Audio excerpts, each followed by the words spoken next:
Hello everyone, political alliance study में आप सभी का स्वागत है। आज के इस वीडियो में हम लोग देखेंगे राजनीति विज्ञान के सिद्धांत से संबंधित कुछ महत्वपूर्ण प्रश्न जो बीए प्रथम सेमेस्टर के लिए बहुत महत्वपूर्ण है। तो चलिए आज देखते हैं। आज का पहला प्रश्न दिया है, निम्नलिखित में से किस विचारक के बारे में यह कहा जा सकता है कि उसने आधुनिक लोक कल्याणकारी राज्य के सिद्धांत का मार्ग प्रशस्त किया। ऑप्शन है Spencer, TH. Green, Bentham, dicey. तो इसका जो करेक्ट आंसर हो जाएगा वो हो जाएगा ऑप्शन बी, टी.एच. ग्रीन।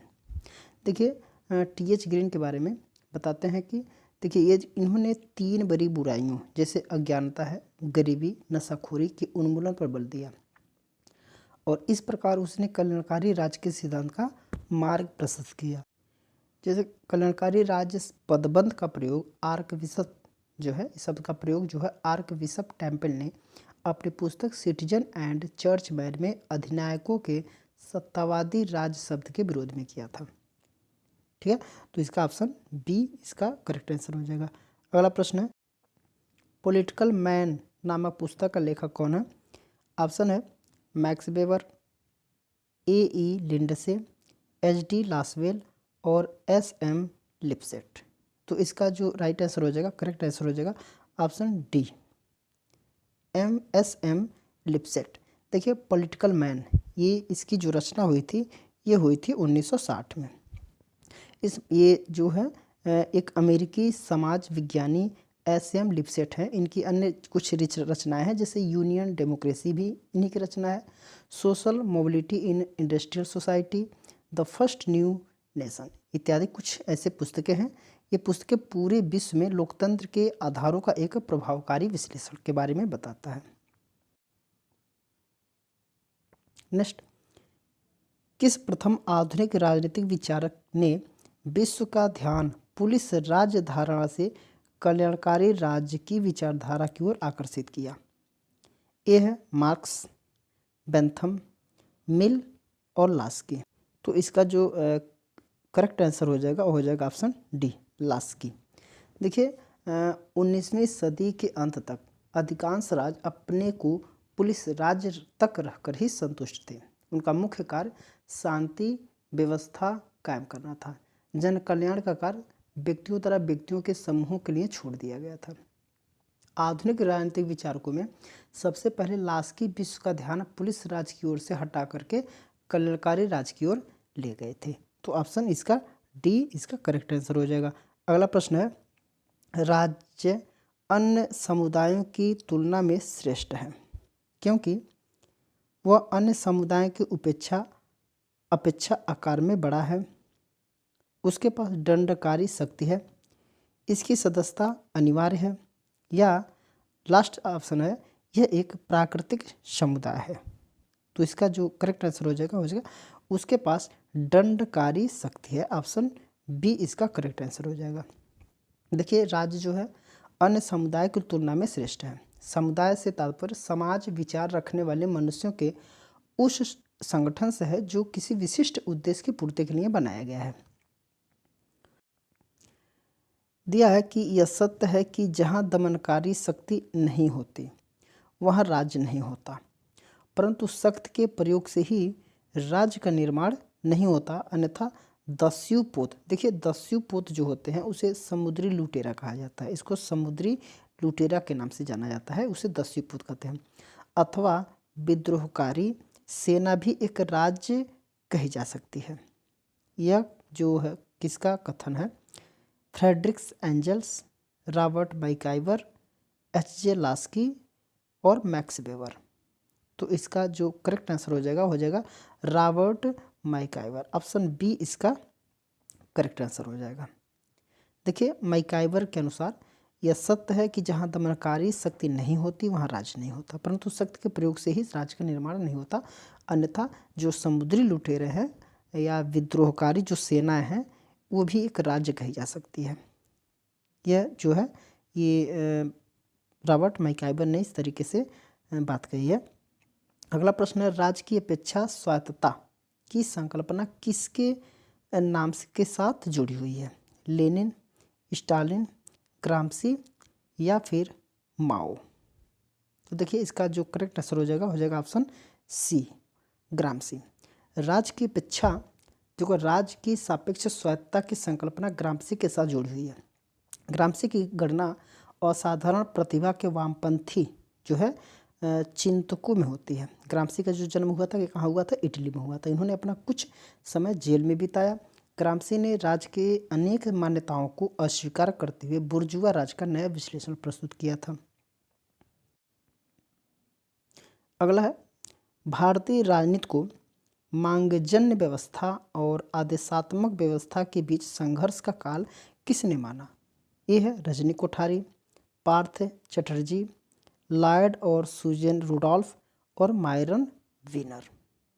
तो इसका जो करेक्ट आंसर हो जाएगा ऑप्शन सी, लॉयड और सुजेन रुडोल्फ। लॉयड और सुजेन रुडोल्फ ने भारतीय राजनीति को मांगजन्य व्यवस्था और आदेशात्मक व्यवस्था के बीच संघर्ष का काल माना है। अगला प्रश्न है, भारत में राज्य राजनीति का अध्ययन निम्नलिखित में से किसने सर्वप्रथम प्रारंभ किया? इकबाल नारायण, पाल आर ब्रास, स्टेनले कोचन और मायरन वीनर। तो इसका जो करेक्ट आंसर हो जाएगा ऑप्शन डी, मायरन वीनर।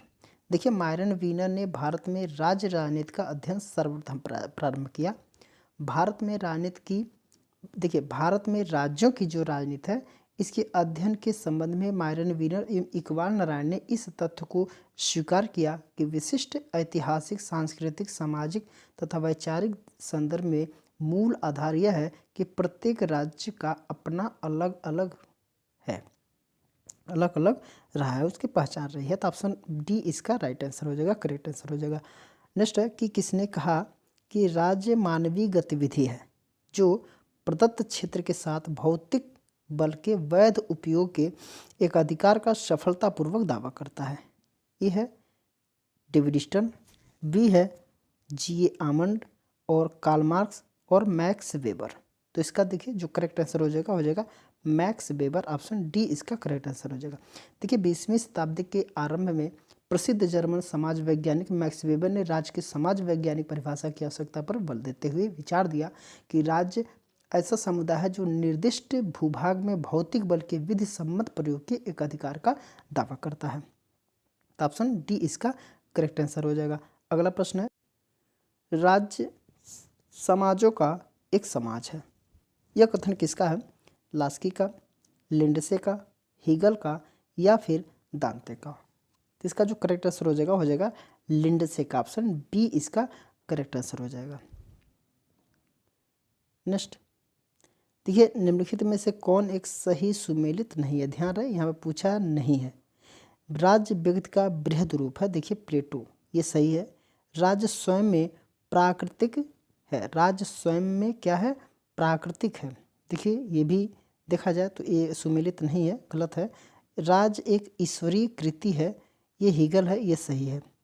ठीक है, राज्य शक्ति है, टिटर्स्के जो है राज्य को शक्ति माना है। देखिए राज्य स्वयं में प्राकृतिक है अरस्तु, ये कथन जो है बिल्कुल गलत है। जिसका जो राइट आंसर हो जाएगा ऑप्शन बी हो जाएगा। देखिए जो ये प्रश्न है प्लेटो, हीगल और टिटर्स्के द्वारा व्यक्त किए गए राज्य की प्रकृति का सुमेलित जो सही है, किंतु अरस्तु के अनुसार राज्य परिवारों तथा ग्रामों का समूह है। उसका उद्देश्य संपूर्ण और आत्मनिर्भर जीवन को प्राप्त करना है, बल्कि प्राकृतिक नहीं है। नेक्स्ट है कि निम्न में से कौन एक प्रथम राजनीतिक चिंतक था जिसने हमारा ध्यान एक लोक कल्याणकारी राज्य की अवधारणा की ओर क्या किया? आकृष्ट किया। लिकॉक है, लॉक है, लास्की है और लिंडसे है। देखिए इसका जो राइट आंसर हो जाएगा, करेक्ट आंसर हो जाएगा ऑप्शन सी, लास्की।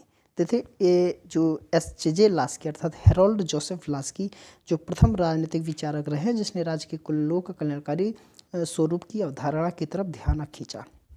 कल्याणकारी राज्य जो है इसका सर्वप्रथम जो प्रयोग आर्कबिशप टेम्पल ने अपनी सिटीजन एंड चर्चमैन में अधिनायकों के सत्तावादी राज शब्द के विरोध में किया था, ये पहले भी बताया जा चुका है इसके पहले वाले प्रश्नों में। नेक्स्ट है कि राज्य का कार्य एक उत्तम जीवन के मार्ग में आने वाले सभी बाधाओं को दूर करना है। किसका कथन है? टॉमस एक्विनास का, मिल का, लॉक का या फिर ग्रीन का। तो इसका जो राइट आंसर हो जाएगा करेक्ट वो हो जाएगा ऑप्शन डी, ग्रीन का। देखिए टीएच ग्रीन, जिसे थॉमस हिल ग्रीन बोला जाता है, इनके अनुसार या फिर उन्होंने कहा था कि राज्य का कार्य एक उत्तम जीवन के मार्ग में आने वाली बाधाओं को दूर करना है। अर्थात ग्रीन ने राज्य की भूमिका को नकारात्मक ढंग से प्रस्तुत किया, जिसका तात्पर्य है कि बाधाओं को बाधित करना, अशिक्षा, नशाखोरी और असुरक्षा से लोगों को मुक्त कर राज्य उसके जीवन को बेहतर बना सकता है। तो ऑप्शन डी इसका करेक्ट आंसर हो जाएगा। अगला प्रश्न है कि निम्न में से किसके पास राज्य का सिद्धांत नहीं है? किसके पास राज्य का सिद्धांत नहीं है? देखिए फेबियन के पास भी राज्य का सिद्धांत पाया जाता है। श्रेणी समाजवाद जो है इनके पास भी राज्य का सिद्धांत पाया जाता है। श्रम संघवाद जो है इसके पास भी राज्य का सिद्धांत पाया जाता है। लेकिन अराजकतावादी जो होते हैं ये राज्य को मानते ही नहीं हैं, ये राज्य का विरोध करते हैं। तो इसको ये मानते ही नहीं है। तो जब राज्य को मानते ही नहीं है तो राज्य का कोई सिद्धांत ही नहीं इनके पास होगा। तो ये इसका करेक्ट आंसर हो जाएगा ऑप्शन डी, अराजकतावाद। इनके पास क्या है? राज्य का सिद्धांत नहीं पाया जाता है। देखिए अराजकतावादी किसी प्रकार की सत्ता नहीं चाहते ताकि मानव की संपूर्ण स्वतंत्रता सुनिश्चित हो सके, इसलिए अराजकतावाद राज्य का विरोधी है।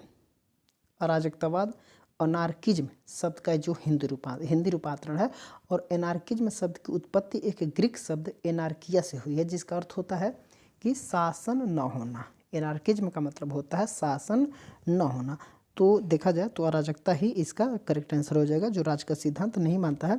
अगला प्रश्न है कि निम्न में से यह किसने कहा है कि राज्य एक निश्चित क्षेत्र के अंदर विधि के लिए संगठित जनता है? राज्य एक निश्चित क्षेत्र के अंदर विधि के लिए संगठित जनता है। देखिए किसने कहा कि वुड्रो विल्सन दिया है, हेरल्ड लॉस्की दिया है, बेजहॉट दिया है और लॉर्ड ब्राइस दिया है। तो देखा जाए तो इसमें जो ऑप्शन ए है इन्हीं का एक कथन है, वुड्रो विल्सन के अनुसार क्या है कि राज्य किसी निश्चित प्रदेश में कानून के लिए संगठित लोग हैं। ब्लसली जो है राज्य किसी निश्चित प्रदेश में राजनीतिक दृष्टि से संगठित लोग हैं। अरस्तु क्या कहते हैं कि राज्य एक संपूर्ण एवं आत्मनिर्भर जीवन का ध्येय सिद्ध करने के लिए परिवारों तथा गांव का क्या है? समूह है। तो अलग अलग लोगों ने अलग अलग राज्य के बारे में बताया है। वुड्रो विल्सन जो है राज्य को एक निश्चित क्षेत्र के अंदर विधि के लिए संगठित जनता मानते हैं। नेक्स्ट प्रश्न है कि निम्नलिखित में से कौन सा एक राज्य की अत्यधिक प्रशंसा करता है? जो ये राज्य है इसकी अत्यधिक प्रशंसा कौन करता है? अराजकतावादी लोग करते हैं, व्यक्तिवादी लोग करते हैं, आदर्शवादी लोग करते हैं या फिर साम्यवादी लोग करते हैं? तो कौन करता है? आदर्शवादी। क्योंकि जो राज्य है ये राज्य आदर्शवादियों के लिए एक आदर्श या फिर श्रेष्ठ संस्था माना जाता है। तो इसलिए ऑप्शन सी इसका करेक्ट आंसर हो जाएगा। आदर्शवादी सिद्धांत में राज्य की अत्यधिक प्रशंसा की जाती है। आदर्शवादी सिद्धांत राज्य को प्राकृतिक व नैतिक संघ तथा व्यक्ति को राजनीतिक समुदाय का अभिन्न अंग मानता है। तो ऑप्शन सी इसका करेक्ट आंसर हो जाएगा। अगला प्रश्न है निम्नांकित में से किसका यह कथन है, किसका यह मत है कि राज्य के पास दंडकारी शक्ति का एक अधिकार है? बेबर, ईस्टन, लास्की या फिर लासवेल? तो देखिए इसका जो करेक्ट आंसर हो जाएगा लास्की। ऑप्शन सी इसका राइट आंसर हो जाएगा। देखिए लास्की का मत है कि राज्य के पास दंडकारी शक्ति का एक अधिकार है। राज्य अपनी प्रभुसत्ता के कारण ही विधि सम्मत का बल प्रयोग का अधिकार रखता है। अन्य जो साहचर्य रीति रिवाज या आवश्यकता पर आधारित होते हैं और उनकी सदस्यता स्वैच्छिक हो सकती है, परंतु राज्य की सदस्यता अनिवार्य होती है और राज्य की आज्ञाओं का उल्लंघन करने वाला दंड का भागी होता है। अन्य की सदस्यता जो कि राज्य के अंदर जो है कुछ ऐसे अंग होते हैं उनकी सदस्यता जो व्यक्ति का ऐच्छिक होता है, लेकिन राज्य का जो सदस्यता ये अनिवार्य है सबके लिए। तो लास्की इसका करेक्ट आंसर है। नेक्स्ट है कि सामाजिक समझौता के सिद्धांत के साथ संप्रभु राज्य की अवधारणा को किसने संयुक्त किया? मार्क्स, हाफ्स, लॉक या उपयुक्त में से किसी ने नहीं? तो क्या हो जाएगा इसका उत्तर? ये हो जाएगा हाफ्स। ऑप्शन बी इसका करेक्ट आंसर हो जाएगा। देखिए सामाजिक समझौता के सिद्धांत के साथ संप्रभु राज्य की अवधारणा को हाफ्स ने संयुक्त किया। हाफ्स के अनुसार राज्य की स्थापना का केवल एक ढंग है और वह है समस्त व्यक्तियों का अपनी समस्त शक्ति को एक जो है एक व्यक्ति या व्यक्ति समूह के प्रति समर्पित कर देना। इस समझौते के परिणाम स्वरूप ही एक संप्रभु संपन्न लेवायथन का जन्म होता है और यही लेवायथन राज्य बनता है। यानी कि सारे व्यक्तियों ने अपने अंदर निहित अधिकारों को किसी एक व्यक्ति को या फिर कुछ व्यक्तियों के समूह को क्या कर दिए, समर्पित कर दिए, दे दिए सारे अधिकार, और वो संप्रभुधारी जो है लेवायथन कहलाया और वही क्या बना, राज्य बना। तो कौन इस तरीके से बताया, ये सामाजिक समझौता से संबंधित कौन है कि ये हाफ्स ही इसका चर्चा करता है। नेक्स्ट है, निम्नलिखित में से किसने भूमि को राज्य का आवश्यक तत्व नहीं मानता है? भूमि को राज्य का आवश्यक तत्व नहीं मानता है। सुकरात है, प्लेटो है, अरस्तु है, विलोबी है। क्या हो जाएगा, ऑप्शन डी इसका करेक्ट आंसर हो जाएगा, विलोबी। जब हम राज्य को एक विशेष प्रकार का सामाजिक संगठन मानते हैं तब उसके मूल तत्वों का विवरण जरूरी हो जाता है। यही तत्व अन्य मानव समुदायों की तुलना में राज्य की अलग पहचान बनाते हैं। ये तत्व हैं जनसंख्या है, भूभाग है, सरकार है और लास्ट में आता है संप्रभुता। यानी कि 4 तत्व माने जाते हैं, जनसंख्या, भूभाग, सरकार व संप्रभुता। लेकिन जो विलोबी हैं ये भूभाग को राज्य का आवश्यक तत्व मानते ही नहीं हैं। तो ऑप्शन डी इसका करेक्ट आंसर हो जाएगा। अगला प्रश्न है कि किसने कहा था कि राज्य व्यक्ति का बृहद रूप है? इसके बारे में सबको पता है, शुरू में ही बताया गया। सुकरात है, प्लेटो है, अरस्तु है और सेंट थॉमस एक्विनास है। तो इसका जो उत्तर हो जाएगा सबको पता है, प्लेटो। प्लेटो के अनुसार क्या है, राज्य व्यक्ति का बृहद रूप है। देखिए, प्लेटो ने मनुष्य के स्वभाव के 3 गुण बताए हैं, सत्व, रज और तम। इन्हीं गुणों के आधार पर वे राज्य की प्रकृति की व्याख्या करते हैं। इसलिए राज्य के बारे में प्लेटो ने कहा था कि राज्य व्यक्ति का क्या है, बृहद रूप है। यानी कि बृहद, बढ़ता हुआ नहीं, यानी कि बड़ा रूप है, व्यक्ति से बड़ा रूप है। नेक्स्ट है, देखिए ये इस प्रश्न का आखिरी सेट का आखिरी प्रश्न है। इसके आगे के प्रश्नों को हम लोग अगले वीडियो में देखेंगे। और जो लोग हमारे चैनल पर नए हैं वो हमारे चैनल को सब्सक्राइब कर देंगे और बेल आइकन को दबा देंगे और अपने मित्रों के पास इस जो वीडियो है इसको शेयर कर देंगे ताकि इस वीडियो से संबंधित जो महत्वपूर्ण प्रश्न है ये उन तक पहुंच जाए और उनको भी अपने एग्ज़ाम से संबंधित कुछ लाभ मिल सके।